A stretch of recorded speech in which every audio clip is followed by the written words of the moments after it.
labanan. Patindihan ng diskarte. Sa unang challenge pa lang, nahirapan na si Charlotte.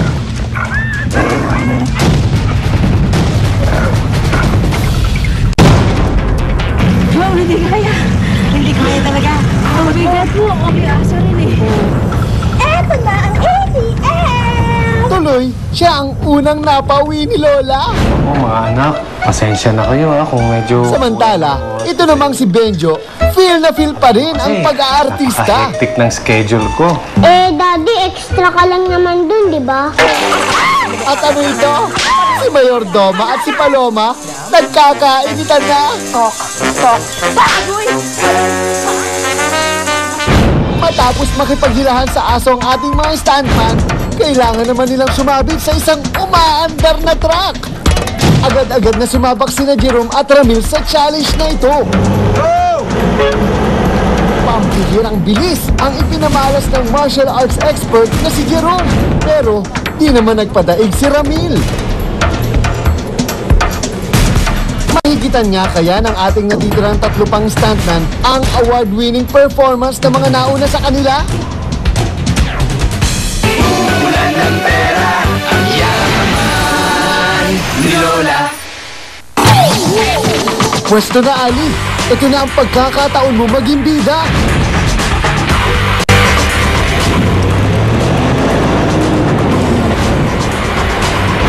Pag nasa challenge na talaga ako, wala na akong iba kundi mag-focus na ako sa laro. Yun ang nasa akin. Nung papunta, may kaba. Pero pag nandiyan na yung mag-i-start na talaga, wala na, focus na ako doon. Diretso talaga ako sa laro.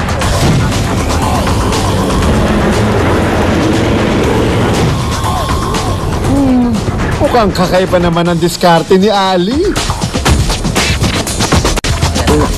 Ang magiging ano na lang kasi doon, diskarte, iaangat mo siya. Tapos ihawak mo dito para makuha mo siya doon. Kakapit mo siya doon, kapit mo din sa lubid. Ang sabi ko lang, kailangan walang malaglag. Tapos, may time nga doon, kung mapapansin siguro, gumagapang ako sa ibabaw. Kasi siguro sa sobrang bigat din ng weight ko, nagbibigat na sila sa akin, nadala nila ako sa ibabaw. Yung sa oras na yun, sabi ko nga, medyo tumagol ako, 2 beses ako nag-crawl para lang makuha lalo na yung panlas na ano.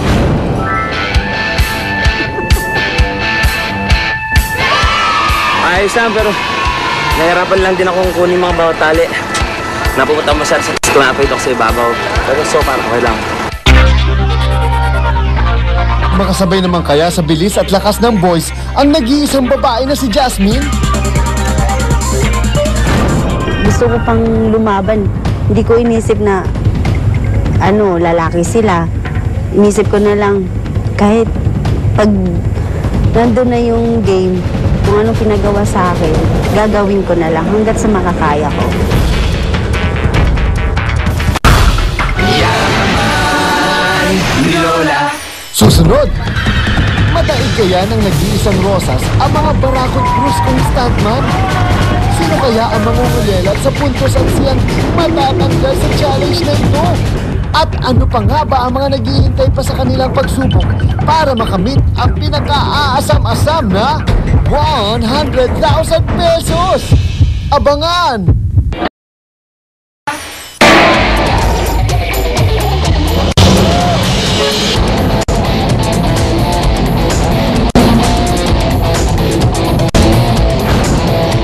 Matapos sumalang ang mga bruskong kalalakihan sa kanilang makapigil hiningang crack challenge,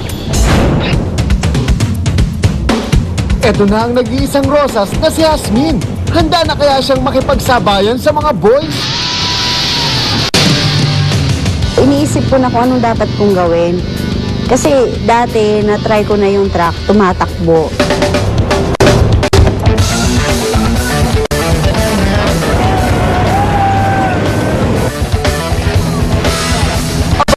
Mukhang palaban nga itong si Jasmine. Bumaba ako agad, tapos ang diskarte ko doon, kinuha ko agad yung 2 lubid. Tapos, tinanggal ko yung una, pangalawa, tapos yung pangalawa, 2 flag, tapos hanggang sa baba. Kahit na tumitilapon at walang voice, sige pa rin ang sige. Tama yan. That's the spirit. okay lang sana, naka-steady, hindi gumagalaw. Tumatakbo yung truck. Kaya medyo nakakatakot kasi pag inaabot mo yung lubid, hindi mo siya maabot kahit malapit. Kasi pag once sa sobrang lakas, lumalayo. Kaya yun, medyo mahirap abutin. Nahigitan kaya niya ang puntos ng mga boys? Makapasok pa kaya si Yasmin sa pinakahuling challenge?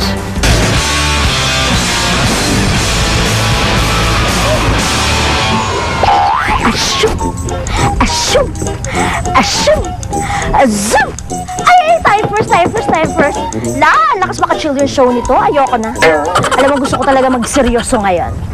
Gusto ko maging serious actress. Katulad ni Sharhil, Binusel, Gina Alahan. Mahal. Mura. Kailangan na tayong magbigay ng anunsyo na naman. Alam mo, tuwing dumadating itong pagkakataon na ito, talagang mahirap sa kalooban ko. Pero ayun na nga, nasa second level na tayo ng challenge. Meron na namang mai-eliminate. Ang mai-eliminate sa inyong 5 ay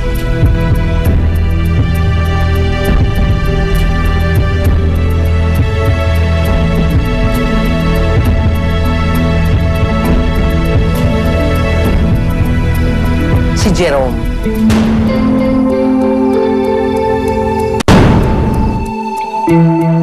Mayordomo and ATM. Ingat ka. Dito ang huli ng lahat. Maraming salamat, Jerome. Malungkot din po siyempre. Kasi parang, kumbaga hanggang doon na lang yung may papakita ko na sana ay kung meron pang ibang challenges na sa forte ko naman ay may papakita ko sana. Pero hanggang doon na lang.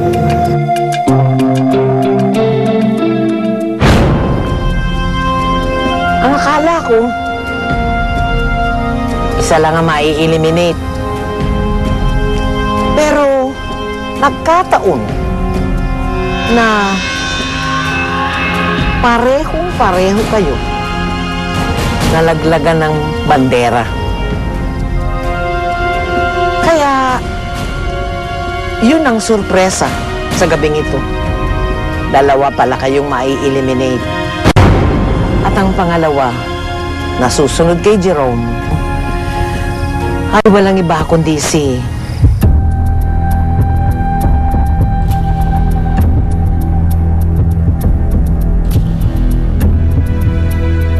Fredo.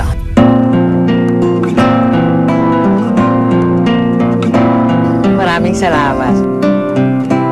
Siguro, talagang gano'n, hindi para sa akin itong laro na to. Kasi nalaglag talaga yung 2 bandera. Hinangin. Dahil parehong nakalaglag ng flag sina Bandido at Jerome, hindi nila nakumpleto ang mga puntos na siyang naging dahilan ng kanilang pagkalaglag sa laban. Kayong 3 natira, makita-kita tayo muling bukas. Same time. Dito rin, para sa huling challenge. Yaman ni Lola. Magkakaalaman na. Haharap na sa huli at pinakamatinding pagsubok ang ating mga stuntmen. Kayanin kaya nila ang umaatikabong eksena, pagsabog, banatan at aksyon. Bakit parang hindi tayo nagsushooting? Mukhang problemado si Direk. Kasi na-disgrasya itong si Paloma. Kaya, si Direk, tinatawag niya yung kakambal ni Paloma, si Chuck. Papunta na nga daw dito Chuck, it means to say like, this is my chance. Tumigil ka na nga dyan sa iyong mga pagpapagpasya at magising ka na sa katotohanan. And what made you think na ikaw ang pipiliing bagong leading lady, ha? Kung meron mang bagong leading lady, alam na natin kung sino yun. At yun ay walang iba kundi ako. Ayan na, padating na. Ayan na. Like, asan siya? I'm so excited. Hindi ko makita.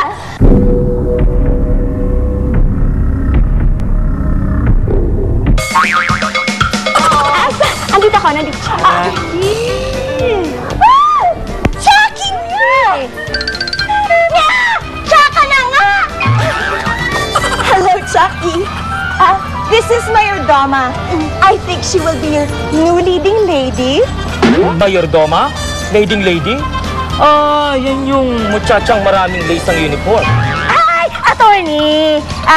Pinaubaya ko na sa inyo ang pagiging leading lady. Mayordoma nga ako, di ba? Ay, may asawa akong tao. Babalik na nga ako sa loob, ha? Kasi pagsisilbihan ko pa yung aking asawa. Excuse me. O, Mayordoma, paano yan? Ikaw na lang ang natira. Alam mo, yung mga challengers kasi, dumitilim na, so titingnan ko lang. So, alam nyo, hindi naman talaga ako babae. Tomboy kaya ako. So, action kaya ang gusto ko.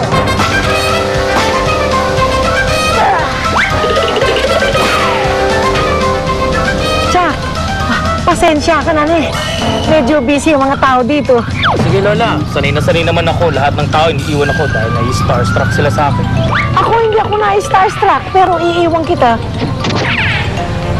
Ikaw ba, Direk? Hindi ka ba na-starstruck sa akin? Bakit? Pag na-starstruck ba ako, ikaw nga alis? Agad-agad? Oo, try natin. Starstruck. Alis na! Alis na! Alis na!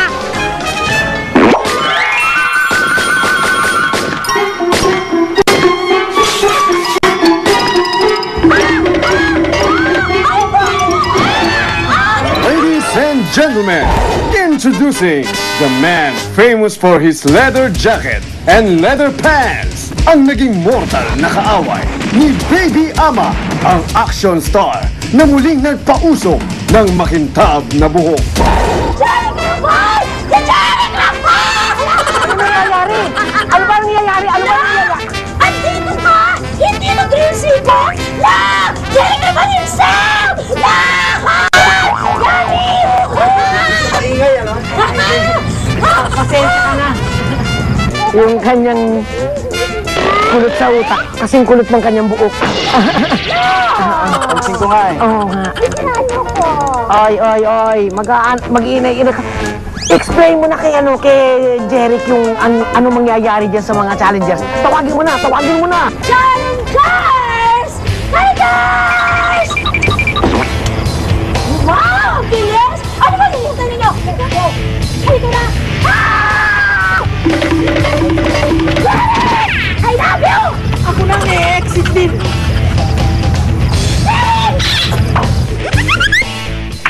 Dito kami nag-iinsayo. Para makita mo anong ginagawa namin dito. O yan, mga katropa ko yan. Hi. Para itong mga to. O kayo, idedemo ko yung gagawin. Pagkatapos gagayahin nyo. Okay? Ay! Jerry! Naku! Hindi ka mapapayagan! Kasi baka naman mapahamak ka! Naku! Delikado, peligroso! Hindi ako papayag! Hindi naman. Ito mamatay ko, Jerry! Wala yung mangyari yan. Ganito gagawin natin. Para safe ka, dito ka muna. Yan, oo. Ligtas ka dyan, para di magulo yung buhok mo, ha? Saka huwag kang alis dyan kahit ano mangyari, ha? Hanggat hindi sumasabog yung nandun sa tabi mo. Hindi, biro lang. Sige, tatakpan namin. Oo, dyan ka lang, ha? Yan. Huwag kang alis dyan. Pag wala na yung mga sabog-sabog, yung maingay, pwede ka na lumabas. Nandito lang ako, ha? Okay. So, pwede ka na lumabas?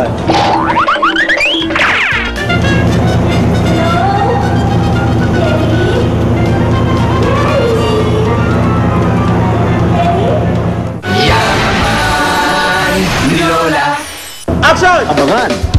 Para sa huling pagsubok, ang mga stuntman magigulat ng action star.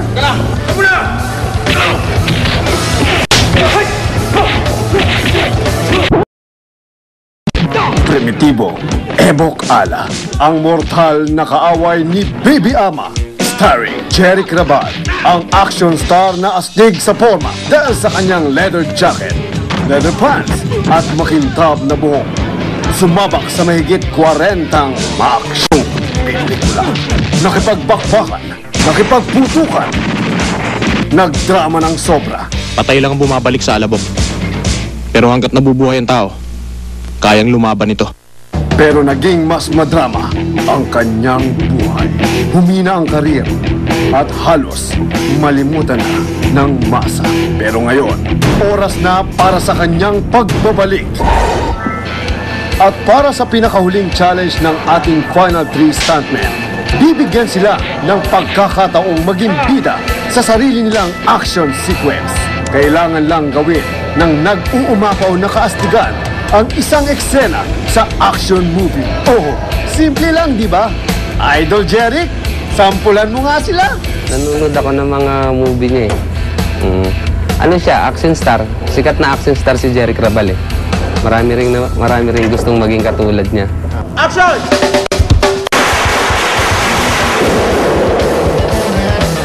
Action star siya eh.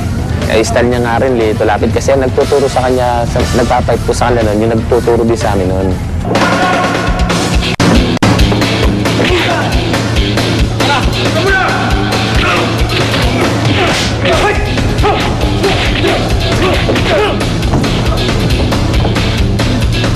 Nung nakita ko siya, kinilig ako. Sabi ko, uy, ang gwapo naman niya. May edad na siya, pero sabi niya, ang bata pa ang mukha niya, di ba? Pero bago simulan ang umaatikabong eksena, syempre, practice muna. Excited po. Kasi first time kong nagiging bida. Sabi ko, mas maganda to kasi ipapakita ko sa lahat ng tao na kaya ko palang gumawa ng ganitong stance. Yung matatalo!